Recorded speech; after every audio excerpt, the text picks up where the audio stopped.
ನಮಸ್ಕಾರ ವೀಕ್ಷಕರೇ, ನಾನು ಡಾಕ್ಟರ್ ಮೃತ್ಯುಂಜಯ ಸ್ವಾಮಿ, ಶತಯಾರದ ಸಂಸ್ಥಾಪಕ.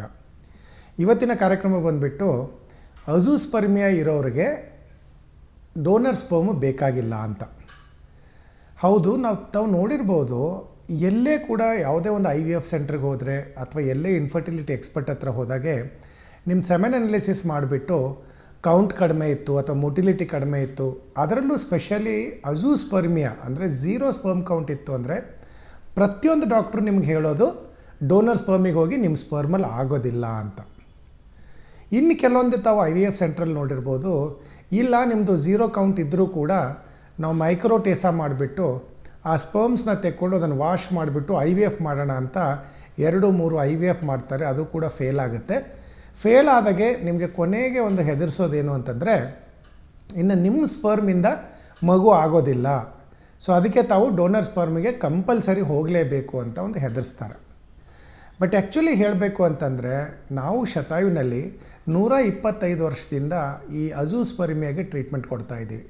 ಅಂದರೆ ಝೀರೋ ಸ್ಪರ್ಮ್ ಕೌಂಟ್ ಇರೋದಕ್ಕೆ ತುಂಬಾ ಸಕ್ಸಸ್ಫುಲ್ ಸ್ಟೋರಿನ ನಮ್ಮ ಹತ್ರ ಇದ್ದಾವೆ. ಅದರಲ್ಲೂ ಕೂಡ ನಾವು ನಮ್ಮದು ರೆಕಾರ್ಡ್ಸಲ್ಲಿ ನೋಡಿರೋ ಪ್ರಕಾರ ನಾವು ಮೋರ್ ದೆನ್ 90% ಸಕ್ಸಸ್ ರೇಟ್ ಇದೆ. ಯಾಕಂದರೆ ಏನಾಗುತ್ತೆ ಅಜೂಸ್ಪರ್ಮಿಯಾನಲ್ಲಿ ಅಂದರೆ, ನಮ್ಮದೇನು ಟೆಸ್ಟಿಸು ಅಂಡಾಶಯ ಇರುತ್ತೆ, ಅಲ್ಲಿ ಸ್ಪರ್ಮ್ ಪ್ರೊಡಕ್ಷನ್ ಆಗ್ತಕ್ಕಂಥ ಏನೊಂದು ಪ್ರಕ್ರಿಯೆ ಇದೆ, ಅಂದರೆ ಅದ್ರದ್ದು ಏನೊಂದು ಪ್ರೊಸೆಸ್ ಇದೆ, ಅದು ಸರಿಯಾಗಿ ಆಗ್ತಾ ಇರಲ್ಲ. ಸೊ ಹಾಗಾಗಿ ಅಲ್ಲಿ ಸ್ಪರ್ಮ್ ಪ್ರೊಡಕ್ಷನ್ ಆಗ್ತಾ ಇರಲ್ಲ. ಅವು ಏನಾಗ್ತವೆ, ಅವು ಜಸ್ಟ್ ಬೆಳೀತಾ ಇರ್ತವೆ, ಅಲ್ಲೇ ಸತ್ತೋಗ್ಬಿಡ್ತಾ ಇರ್ತವೆ, ಬೆಳೀತಾ ಇರ್ತವೆ, ಅಲ್ಲೇ ಸತ್ತೋಗ್ತಾ ಇರ್ತವೆ, ಅಥವಾ ಸರಿಯಾಗಿ ಬೆಳೀತಾ ಇರಲ್ಲ. ಅದಕ್ಕೆ ಪ್ರತಿಯೊಂದು ಸ್ಟೇಜಲ್ಲೂ ಕೂಡ ನಾವು ಶತಾಯುನಲ್ಲಿ ಅಜೂಸ್ಪರ್ಮಿಯಾಗೆ ಟ್ರೀಟ್ಮೆಂಟ್ ಕೊಟ್ಬಿಟ್ಟು ಸಕ್ಸಸ್ ರೇಟ್ನ ನಾವು ನೋಡಿದ್ದೀವಿ. ಸೊ ಅದಕ್ಕೆ ಈ ಪರ್ಟಿಕ್ಯುಲರ್ಲಿ ಈ ಪ್ರೋಗ್ರಾಮ್ ಮಾಡೋದಕ್ಕೆ ಒಂದೇ ಒಂದು ಕಾರಣ ಅಂದರೆ, ತುಂಬ ಜನ ಹೆದರ್ಕೊಳ್ತಾರೆ, ಒಂಥರ ನೊಂದುಕೊಳ್ತಾರೆ. ಏನಪ್ಪ ಅಂದರೆ, ಅಯ್ಯೋ ನನ್ನ ಸ್ಪರ್ಮಿಂದ ಇನ್ನು ಮಗು ಆಗಲ್ವಲ್ಲ, ಏನಿದ್ರು ಡೋನರ್ ಸ್ಪರ್ಮಿಗೆ ಹೋಗಬೇಕಲ್ವ ಅಂತೆಲ್ಲ ಹೆದರ್ಕೊಳ್ತಾರೆ, ನೊಂದುಕೊಳ್ತಾರೆ.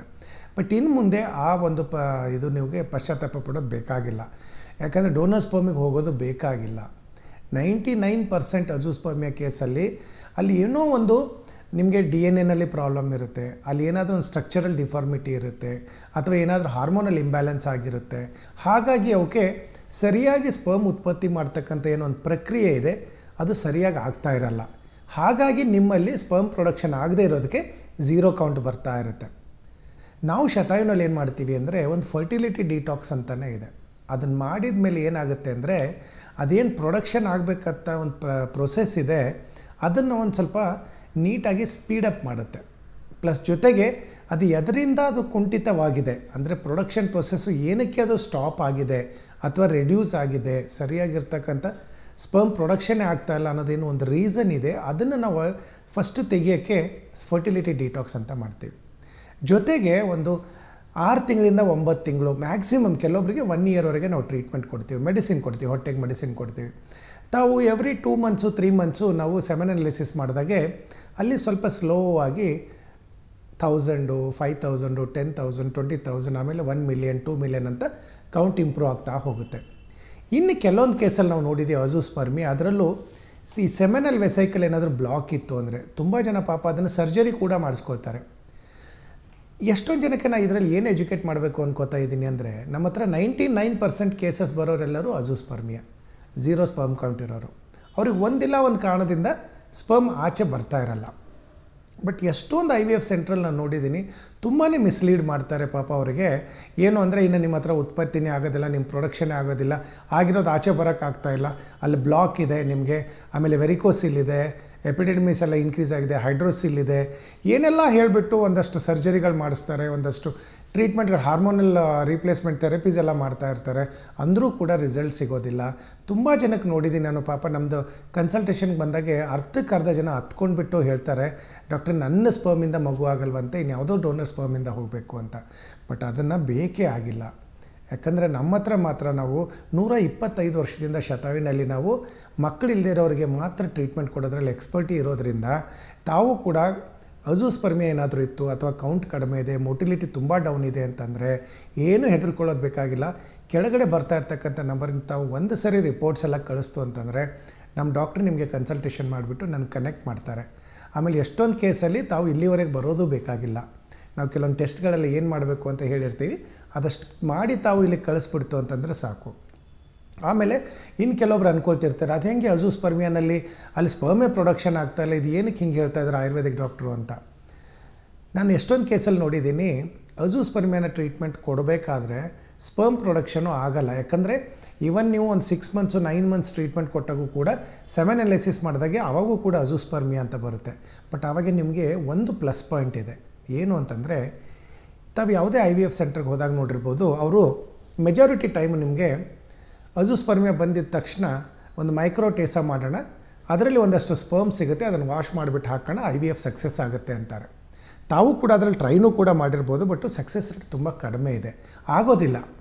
ಯಾಕಂದರೆ ಆಲ್ರೆಡಿ ಸರಿಯಾಗಿರ್ತಕ್ಕಂಥ ಸ್ಪರ್ಮ್ ಪ್ರೊಡಕ್ಷನ್ ಕೆಪಾಸಿಟಿ ನಿಮ್ಮಲ್ಲಿ ಇಲ್ಲ, ಅದಕ್ಕೆ ಅಜೂಸ್ಪರ್ಮಿಯಾ ಆಗಿರೋದು ಅಥವಾ ಒಲಿಗೋಸ್ಪರ್ಮಿಯಾ ಆಗಿರೋದು. ಸೊ ಹಾಗಾಗಿ ಅಲ್ಲಿ ಚೆನ್ನಾಗಿಲ್ಲದೆ ಇರೋ ಸ್ಪರ್ಮ್ನ ತೆಕ್ಕೊಂಡ್ಬಿಟ್ಟು ಅದನ್ನು ಎಷ್ಟು ಸರಿ ಅಂತ ವಾಶ್ ಮಾಡಿಬಿಟ್ಟು IVF ಮಾಡ್ತೀರಾ. ಅದಕ್ಕೆ ತಾವು ನೋಡಿರ್ಬೋದು, ಅಜೂಸ್ಪರ್ಮಿಯಾ ಕೇಸಲ್ಲಿ ಮೈಕ್ರೋಟೇಸಾ ಮಾಡಿ ಸ್ಪರ್ಮ್ ವಾಶ್ ಮಾಡಿಬಿಟ್ಟು ಕೂಡ IVF ಮಾಡ್ತಾರೆ, ಬಟ್ ಫೇಲ್ ಆಗುತ್ತೆ. ಯಾಕಂದ್ರೆ ನನ್ನ ಹತ್ರ ಒಂದು ಲೇಟೆಸ್ಟಾಗಿ 7 ಫೇಲ್ಡ್ IVF ಆಗಿರೋರು ಅಜೂಸ್ಪರ್ಮಿಯಾ ಕೇಸ್ ಬಂದಿದ್ದರು.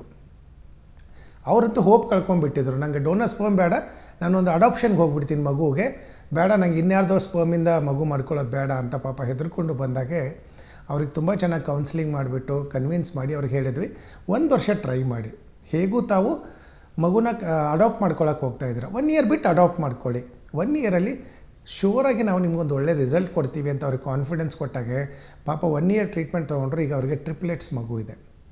ಯಾಕಂತಂದರೆ ನಾನು ಯಾಕೆ ಹೇಳ್ತಾ ಇದ್ದೀನಿ ಇಷ್ಟು ಕ್ಲಿಯರಾಗಿ ನಿಮಗೆ ಇವತ್ತು ಎಕ್ಸಾಂಪಲ್ ಅಂತಂದರೆ, ಡೋನರ್ ಸ್ಪರ್ಮ್ ಅಂದ ತಕ್ಷಣ ಯಾರಿಗೂ ಕೂಡ ಇಷ್ಟ ಆಗಲ್ಲ, ಅದು ನನ್ನ ಮಗು ಅಲ್ಲ ಅಂತ ಒಂದು ತಲೆಗೆ ಬಂದುಬಿಡುತ್ತೆ.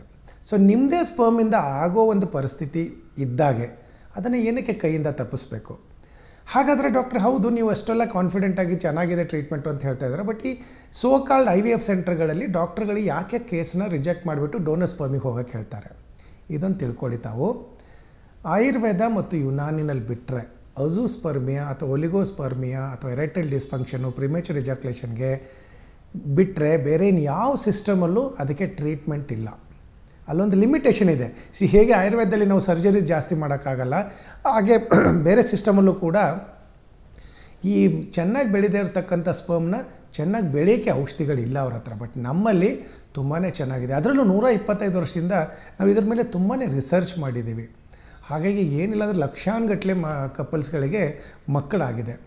ಸೊ ಹಾಗಾಗಿ ಅಜೂಸ್ಪರ್ಮಿಯಾನಲ್ಲಿ ಏನಾಗುತ್ತೆ ಅಂತಂದರೆ, ಈಗ ನಾವೇನು ಮಾಡ್ತೀವಿ, ಒಂದು ಅನಾಲಿಸಿಸ್ ಮಾಡಿದಾಗೆ, ಈಗ ನಾನು ಆವಾಗ ಹೇಳಿದೆ ನಿಮಗೆ ಎಕ್ಸಾಂಪಲ್ ಕೊಟ್ಟು, ಬೈ ಚಾನ್ಸ್ 9 ಮಂತ್ಸು ಆದಮೇಲೆ ಅಥವಾ 1 ಇಯರ್ ಆದಮೇಲೂ ಕೂಡ ಅಜೂಸ್ಪರ್ಮಿಯಾನೇ ಇತ್ತು ನಮ್ಮ ಟ್ರೀಟ್ಮೆಂಟ್ ಕೊಟ್ಟ ಮೇಲೂ ಕೂಡ, ಅಂದರೆ ಆವಾಗ ಏನು ಮಾಡ್ತೀವಿ ಅಂತಂದರೆ ಮೈಕ್ರೋಟೇಸಾ ಮಾಡ್ತೀವಿ. ಮೈಕ್ರೋಟೇಸಾ ಮಾಡಿದಾಗೆ ಈಗ ನೋಡಿ, ಇನಿಷಿಯಲ್ ಡೇಸಲ್ಲಿ ನಮ್ಮ ಟ್ರೀಟ್ಮೆಂಟ್ ಇಲ್ಲದೇ ನೀವು ಯಾವುದೋ ಒಂದು IVF ಸೆಂಟ್ರಿಗೆ ಹೋದಾಗೆ ಅವರು ಏನು ಮಾಡ್ತಾರೆ, ಅನಾಲಿಸಿಸ್ ಮಾಡಿಬಿಟ್ಟು ನಿಮ್ಗೆ ಅಜೂಸ್ಪರ್ಮಿಯಾ ಇದೆ, ನಿಮಗೆ ಮಕ್ಕಳಾಗಲ್ಲ, ನೀವು ಡೋನರ್ ಸ್ಪರ್ಮಿಗೆ ಹೋಗಬೇಕು ಅಂತ ಹೇಳಿರ್ತಾರೆ. ಇನ್ನು ಕೆಲವೊಂದು IVF ಸೆಂಟ್ರವರು ಅವ್ರು ಏನು ಮಾಡ್ತಾರೆ, ಇಲ್ಲ ನಾವು ನಿಮ್ಮದು ಮೈಕ್ರೋಟೇಸಾ ಮಾಡಿ ಸ್ಪರ್ಮ್ ವಾಶ್ ಮಾಡಿಬಿಟ್ಟು IVF ಮಾಡ್ತೀವಿ ಅಂತ ಹೇಳ್ತಾರೆ. ಅಲ್ಲಿ ಸಕ್ಸಸ್ ರೇಟು ತುಂಬಾ ಕಡಿಮೆ ಇದೆ. ಫೇಲ್ಡ್ IVFಸ್ಗಳನ್ನು ನಾವು ನೋಡ್ತೀವಿ.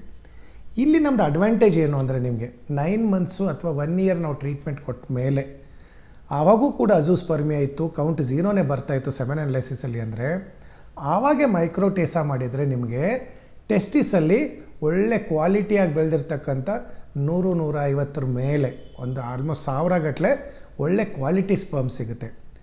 ಆವಾಗೆ IUI ಮಾಡಿದರೆ ಸಾಕು, ಅಥವಾ IVF ಮಾಡಿದರೆ 100% ಇನ್ಸ್ಟೆಂಟಾಗಿ ಸಕ್ಸಸ್ ರೇಟ್ ಸಿಗುತ್ತೆ. ಸೊ ಹಾಗಾಗಿ ಯೂಶಲಿ ನಮ್ಮಲ್ಲಿ ಮೋರ್ ದೆನ್ 70-80% ಜನಕ್ಕೆ ನಾರ್ಮಲ್ ಆಗಿ ಮಕ್ಕಳಾಗಿದೆ. ಇನ್ನು ಕೆಲವೊಂದು ಈಗ ಏಜ್ ಜಾಸ್ತಿ ಆಗಿರುತ್ತೆ, ಈಗ 35+ ಆಗಿರ್ತು ಫೀಮೇಲ್ಗೆ, ಅಥವಾ 40+ ಮೇಲ್ಗೆ, ಜೆಂಟ್ಸ್ಗೆ, ಗಂಡಸರಿಗೆ 40 ವರ್ಷ ಆಯಿತು, ಅಥವಾ 35 ವರ್ಷದ ಮೇಲೆ ಹೆಣ್ಮಕ್ಳಿಗಾಗಿತ್ತು ಅಂತಂದರೆ usually quality of egg, quality of uterus ಅದೆಲ್ಲ ಕಡಿಮೆ ಆಗ್ತಾ ಬರುತ್ತೆ. ಸೊ ಆವಾಗ ಏನು ಹೇಳ್ತೀವಿ ನಾವು, ಒಂದು 6 ಮಂತ್ಸು 9 ಮಂತ್ಸು ಮೆಡಿಸಿನ್ ಕೊಡ್ತಾ ಇದ್ದಂಗೆ ಮೈಕ್ರೋಟೇಸಾ ಮಾಡಿ ಇನ್ಸ್ಟೆಂಟಾಗಿ IVFಗೆ ಹೋಗಿ ಅಂತ ಹೇಳ್ತೀವಿ. ಆವಾಗೆ ನಿಮಗೆ ಶಾರ್ಟಾಗಿ ರಿಸಲ್ಟ್ ಸಿಗುತ್ತೆ. ಸೊ ಇದೊಂದು ಮಾತ್ರ ಅರ್ಥ ಮಾಡ್ಕೊಳ್ಳಿ, ಎಲ್ಲೇ ಹೋದಾಗೆ 0 ಕೌಂಟ್ ಬಂತು ಅಂತ ಯಾರಾದರೂ ಡೋನರ್ ಸ್ಪರ್ಮ್ ಹೇಳಿದರೆ ಹೆದರ್ಕೊಳ್ಳೋದು ಬೇಡ. ಖಂಡಿತವಾಗಿ ಇಲ್ಲಿ ಕೆಳಗಡೆ ಬರ್ತಾ ಇರ್ತಕ್ಕಂಥ ನಂಬರ್ಗೆ ಪ್ರತಿಯೊಂದು ನಿಮ್ಮದು ರಿಪೋರ್ಟ್ಸ್ ಕಳಿಸಿ. ಅದರಲ್ಲಿ ಏನಾದರೂ ಮಿಸ್ ಆಗ್ತಾಯಿದೆ ಅಂತಂದರೆ ನಮ್ಮ ಡಾಕ್ಟರ್ಗಳು ಇನ್ನೇನು ಟೆಸ್ಟ್ ಮಾಡಬೇಕು ಅಂತ ನಿಮಗೆ ಕಳಿಸ್ತಾರೆ. ಅಷ್ಟು ರಿಪೋರ್ಟ್ಸ್ ಮಾಡಿ ತಾವು ಕಳಿಸ್ತು ಅಂತಂದರೆ ಇವನ್ ನಾವು ಕೊರಿಯರಲ್ಲೂ ಕೂಡ ಮೆಡಿಸಿನ್ ಕಳಿಸ್ತೀವಿ, ಪೋಸ್ಟಲ್ಲೂ ಕೂಡ ಮೆಡಿಸಿನ್ ಕಳಿಸ್ತೀವಿ. ಇಲ್ಲಿವರೆಗೆ ಬರೋದು ಕೂಡ ಬೇಕಾಗಿಲ್ಲ. ಯಾಕೆ ಕೆಲವೊಂದು ಆನ್ಲೈನ್ ಕನ್ಸಲ್ಟೇಷನ್ ಮಾಡಿಬಿಟ್ಟು ನಿಮಗೆ ಮೆಡಿಸಿನ್ ಕಳಿಸ್ಬಿಡ್ತೀವಿ. ಹಾಗಾಗಿ ನೀವು ಎವ್ರಿ ಮಂತು ಇಂಪ್ರೂವ್ಮೆಂಟ್ನ ನೋಡ್ಬೋದು. ಇದು ಅಜೂಸ್ಪರ್ಮಿಯಾನಲ್ಲಾಯಿತು. ಇನ್ನು ಒಲಿಗೋಸ್ಪರ್ಮಿಯಾ ಅಥವಾ ಕ್ವಾಲಿಟಿ ಕಡಿಮೆ ಇದೆ, ಸ್ಪರ್ಮ್ ಕೌಂಟ್ ಇಂಪ್ರೂವ್ ಆಗ್ತಾ ಇಲ್ಲ ಅಂತಂದರೆ ಅದಕ್ಕೆ ತುಂಬಾ ಚೆನ್ನಾಗಿ ಟ್ರೀಟ್ಮೆಂಟ್ ಇದೆ. 3 ರಿಂದ 4 ತಿಂಗಳು ಔಷಧಿ ತೊಗೊಂಡ್ರೆ ಸಾಕು, ಕಂಪ್ಲೀಟ್ ತಮ್ಮದು ಸ್ಪರ್ಮ್ ಪ್ರೊಡಕ್ಷನ್ ಇನ್ಕ್ರೀಸ್ ಆಗುತ್ತೆ, ಅದರದ್ದು ಕ್ವಾಲಿಟಿನೂ ಚೆನ್ನಾಗಿರುತ್ತೆ. ಆಮೇಲೆ ನಾವು ಅಜೂಸ್ಪರ್ಮಿಯಾನಲ್ಲಿ ನಮ್ಮದು ಶತಾಯುನಲ್ಲಿ ನಾವು 125 ವರ್ಷದಿಂದ ಏನು ಚಿಕಿತ್ಸೆ ಕೊಡ್ತಾ ಇದ್ದೀವಿ ಅದರಲ್ಲಿ ನಾವು ಒಂದು ಫೈಂಡ್ ಔಟ್ ಮಾಡಿದ್ದೀವಿ. ಏನಾಗುತ್ತೆ ಅಂದರೆ ಅಲ್ಲಿ ಇರ್ತಕ್ಕಂಥ ಒಂದು ಆ ಪ್ರೊಡಕ್ಷನ್ ಪ್ರೊಸೆಸ್ ಏನಿದೆ ಅದು ಸರಿಯಾಗಿಲ್ಲ. ಅಂದರೆ ಕೆಲವೊಂದಕ್ಕೆ ಸ್ಪರ್ಮ್ಗೆ ಹೆಡ್ ಇರೋದಿಲ್ಲ, ಕೆಲವೊಂದಕ್ಕೆ ಬಾಡಿ ಇರೋದಿಲ್ಲ, ಕೆಲವೊಂದಕ್ಕೆ ಟೇಲ್ ಇರೋದಿಲ್ಲ. ಸೊ ಹಾಗಾಗಿ ಅವು ಸರಿಯಾಗಿ ಬೆಳವಣಿಗೆ ಆಗ್ತಾ ಇರಲ್ಲ. ಒಂದು 4 ಇನ್ಫೆಕ್ಷನ್ ಇತ್ತು ಅಂದರೆ ಅದು ಇನ್ನೊಂದು 10ಕ್ಕೆ ಸ್ಪ್ರೆಡ್ ಆಗಿಬಿಟ್ಟು ಅವು ಅಲ್ಲೇ ಸಾಯ್ತಾ ಇರುತ್ತೆ. ಸೊ ನಾವೇನು ಮಾಡ್ತೀವಿ, ಇನ್ಫೆಕ್ಷನ್ ಇದ್ದರೆ ಅದಕ್ಕೆ ಬೇರೆ ಥರನೇ ಟ್ರೀಟ್ಮೆಂಟ್ ಇದೆ. ಅದ್ರದ್ದು ಬೆಳವಣಿಗೆ ಚೆನ್ನಾಗಿ ಆಗ್ತಾಯಿಲ್ಲ ಅಂದರೆ ಅದಕ್ಕೆ ಬೇರೆ ಥರನೇ ಟ್ರೀಟ್ಮೆಂಟ್ ಇದೆ. ಅವಲ್ಲಿ ಪ್ರೊಡಕ್ಷನ್ನೇ ಆಗ್ತಾ ಇಲ್ಲ, ಅಲ್ಲಿ ನಿಮಗೆ ಹಾರ್ಮೋನಲ್ ಡಿಫಿಷಿಯನ್ಸಿ ಇದೆ ಅಂತಂದರೆ ಅದಕ್ಕೆ ಬೇರೆ ಥರ ಟ್ರೀಟ್ಮೆಂಟೇ ಇದೆ. ಆಮೇಲೆ ಈ ಅಜೂಸ್ಪರ್ಮಿಯಾ ಡಯಾಬಿಟೀಸಲ್ಲಿ ಬೇರೆ ಟ್ರೀಟ್ಮೆಂಟ್ ಇದೆ, ಒಬೆಸಿಟಿ ಇರೋರಲ್ಲಿ ಬೇರೆ ಥರ ಟ್ರೀಟ್ಮೆಂಟ್ ಇದೆ, ಏಜ್ ಆದವರಲ್ಲಿ ಬೇರೆ ಥರ ಟ್ರೀಟ್ಮೆಂಟು, ಏಜ್ ಕಡಿಮೆ ಇರೋರಲ್ಲಿ ಬೇರೆ ಥರ ಟ್ರೀಟ್ಮೆಂಟು. ಸೊ ಹಾಗಾಗಿ ನಿಮಗೆ ಸ್ಪೆಸಿಫಿಕ್ ಟ್ರೀಟ್ಮೆಂಟ್ ಇರೋದ್ರಿಂದ ಅಜೂಸ್ಪರ್ಮಿಯಾ ಇದ್ದರೆ ಹೆದರ್ಕೊಳ್ಳೋದು ಬೇಕಾಗಿಲ್ಲ, ಸಡನ್ನಾಗಿ ತಲೆ ಕೆಡಿಸ್ಕೊಂಡ್ಬಿಟ್ಟು ಡೋನರ್ ಸ್ಪರ್ಮಿಗೆ ಹೋಗೋದು ಬೇಕಾಗಿಲ್ಲ. ನಿಮ್ಮ ಸ್ಪರ್ಮಿಂದನೇ ನಿಮ್ಮ ಮಗು ತಾವು ಹೆಲ್ದಿಯಾಗಿರ್ತಕ್ಕಂಥ ಮಗುನ ಪಡ್ಕೋಬೋದು. ಈ ನಿಟ್ಟಿನಿಂದನೇ, ಯಾಕಂದರೆ ಅಜೂಸ್ಪರ್ಮಿಯಾ ಅಂದ ತಕ್ಷಣ ಎಲ್ಲರೂ ಡೋನರ್ ಸ್ಪರ್ಮಿಗೆ ಹೋಗೋಕ್ಕೆ ಎಲ್ಲ ಡಾಕ್ಟರ್ಗಳು ಸಜೆಸ್ಟ್ ಮಾಡ್ತಾ ಇರೋದ್ರಿಂದ ತುಂಬ ಜನ ತಲೆ ಕೆಡಿಸ್ಕೊಳ್ತಾರೆ, ಡಿಪ್ರೆಷನ್ಗೆ ಹೋಗ್ತಾರೆ, ಎಷ್ಟೊಂದು ಸರಿ ಪಾಪ ಗಿವ್ ಅಪ್ ಮಾಡ್ತಾರೆ, ಅಯ್ಯೋ ಇದು ನನ್ನ ಮಗು ಅಲ್ಲ ಅಂತೆಲ್ಲ. ಸೊ ಹೆದರ್ಕೊಳ್ಳೋದು ಏನೂ ಬೇಕಾಗಿಲ್ಲ. ಜಸ್ಟ್ ಕೆಳಗಡೆ ಬರ್ತಾ ಇರ್ತಕ್ಕಂಥ ನಂಬರ್ಗೆ ರಿಪೋರ್ಟ್ಸ್ ಕಳಿಸಿ ಆನ್ಲೈನ್ ಕನ್ಸಲ್ಟೇಷನ್ ಫಿಕ್ಸ್ ಮಾಡಿ ನಿಮಗೆ ಮೆಡಿಸಿನ್ ಎಲ್ಲ ಅಲ್ಲೇ ಕಳಿಸ್ತೀವಿ. 6 ಮಂತ್ಸಿಂದ 1 ಇಯರ್ ಒಳಗಡೆ ನಿಮ್ಮದೇ ಮಗುನ ತಾವು ಪಡ್ಕೋಬೋದು. Thank you.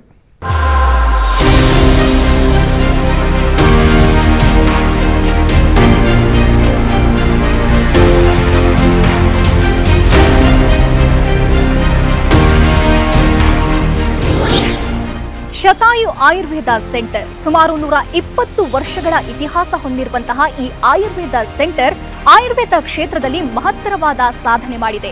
ಅಷ್ಟೇ ಅಲ್ಲ, ಬೆಂಗಳೂರಿನ ನಾನಾ ಭಾಗದಲ್ಲಿ ಇದರ ಸೆಂಟರ್ಗಳಿವೆ. ಇದರ ಜೊತೆಗೆ 35ಕ್ಕೂ ಹೆಚ್ಚು ವೈದ್ಯರು ಸೇರಿದಂತೆ 100ಕ್ಕೂ ಹೆಚ್ಚು ಥೆರಪಿಸ್ಟ್ಗಳು ರೋಗಿಗಳ ಸೇವೆಯಲ್ಲಿ ನಿರತರಾಗಿದ್ದಾರೆ. ಇನ್ನೂ ವಿಶೇಷ ಅಂತಂದ್ರೆ ಸುಮಾರು 10 ಲಕ್ಷಕ್ಕೂ ಅಧಿಕ ರೋಗಿಗಳಿಗೆ ಈ ಶತಾಯು ಸೆಂಟರ್ ಚಿಕಿತ್ಸೆ ನೀಡಿದೆ. ಅಷ್ಟೇ ಅಲ್ಲ, ಅವರ ರೋಗವನ್ನ ಗುಣಪಡಿಸಿ ಅವರ ಮೊಗದಲ್ಲಿ ನಗು ಬರುವಂತಹ ಮಹತ್ ಕಾರ್ಯವನ್ನ ಮಾಡಿದೆ. ಬನ್ನಿ ಹಾಗಾದ್ರೆ ಈ ಶತಾಯು ಸೆಂಟರ್ನಲ್ಲಿ ಯಾವ ರೀತಿ ಚಿಕಿತ್ಸೆ ನೀಡಲಾಗುತ್ತೆ, ಈ ಸೆಂಟರ್ ಯಾವ ರೀತಿ ಕಾರ್ಯನಿರ್ವಹಿಸುತ್ತೆ, ಬನ್ನಿ ನೋಡೋಣ.